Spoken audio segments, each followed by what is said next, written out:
Hello guys, welcome back to our channel App Tutorial. Today in this video I'm going to teach you how to log in on your existing account of Plenty of Fish dating app. Now open your web browser.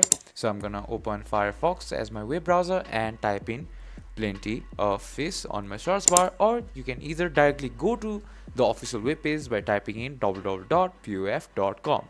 Now after typing on Plenty of Fish on the search bar, click on this link, that is www.pof.com, and click on it, and it will send you to its official webpage.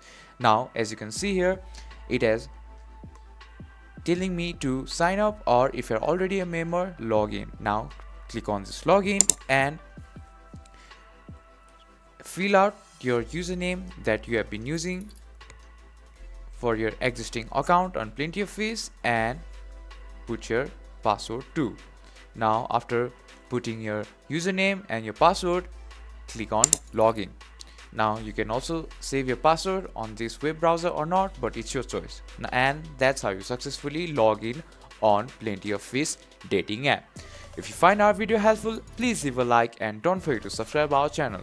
Hit the bell icon button to get updates on our new videos and drop a comment for reviews and more contents like this. Thank you for watching.